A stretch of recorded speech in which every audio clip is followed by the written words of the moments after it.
True or false? You are going to die someday. True or false? The more thought and planning you have done, the less stressful it will be for those you leave behind. Both of these are true. Everyone will have to face these issues at some time in their life. Avoiding it will not make it go away. And since everyone will die, everyone needs to think about how that shapes their lives, their future, and their relationships. Many people in our society put off thinking about, planning for, and communicating their wishes to their family. Young people who are beginning families are especially in need of this as they make decisions that will affect the rest of their time on earth. Assuming it can only happen to someone else is a recipe for disaster, whereas a few short conversations are all you need to establish a firm foundation of communication. But how do you know where to start? Knowing your destination is the first step of any journey, and life is no different. The first question to ask yourself is, what do I want? And sometimes it's easier to ask the reverse question, what don't I want? Use these two questions to think about what you want for your life, for your dying process, for your death and memorial, for your body disposal, and for your legacy. Think about, what do I want for my life? What do I need to begin now to live the life I want? What do I need to let go of? This includes emotional stuff like guilt, grudges, and forgiveness, and physical stuff. Who has to deal with your stash, your collections, your treasures? Who do I need to communicate with? Those questions will help you get started with a plan. Science has proven that when a person is under stress, and especially grief, their decision-making processes become severely impaired and they become much more emotional and less rational, so that things that might not be a big deal normally can become huge issues. This means that the more decisions that you can make ahead of time, when you are able to think and communicate clearly, the better off they will be in the future. In an article in Forbes magazine, estate lawyer Edward Joy said, "It's a myth that crisis brings a family closer together. Typically, the crisis of death and dying magnifies pre-existing family rifts and spotlights troubled souls within the family.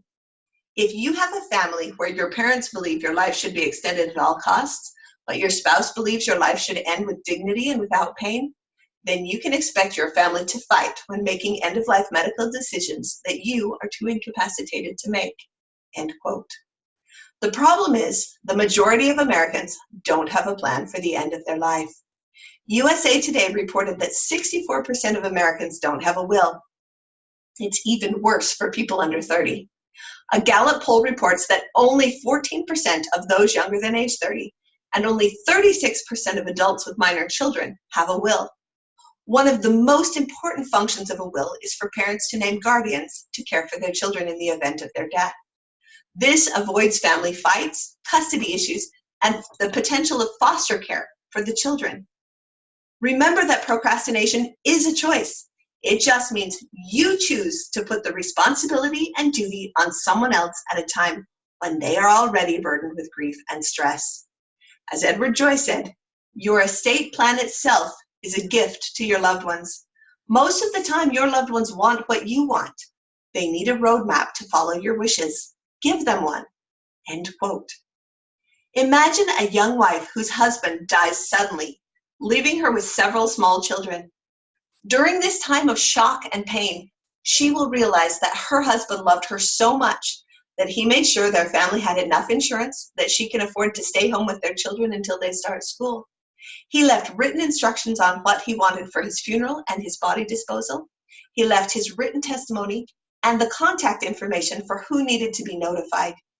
She knows as she goes into this difficult new part of life that she is able to clearly express what was important to him and share his legacy with their children.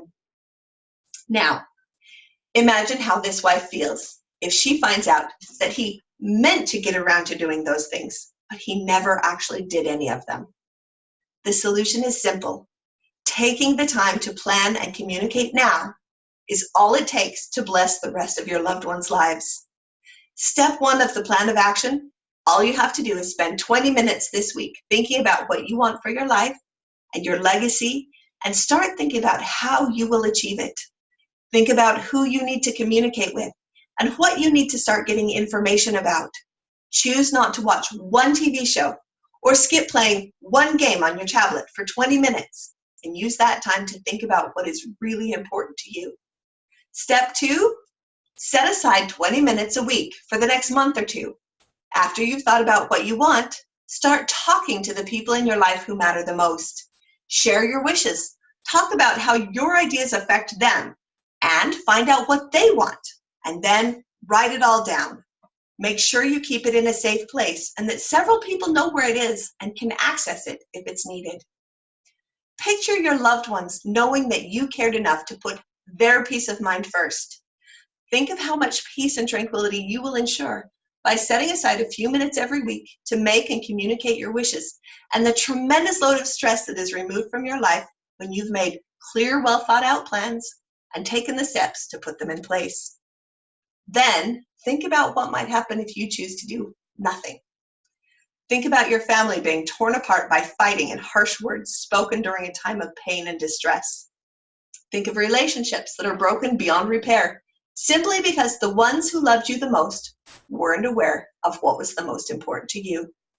Think of your loved ones losing hundreds or thousands of dollars that could have been used for their education, their missions, or simply a great night out at a good restaurant, sharing their fondest memories of you, but that money went to unnecessary legal fees and expenses.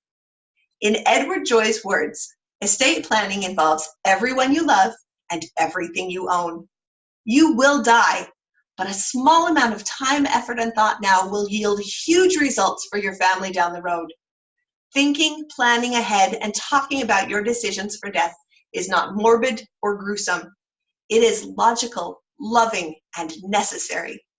Spending 20 minutes each week for the next month, making and implementing a plan will be one of the greatest gifts you can give to your loved ones.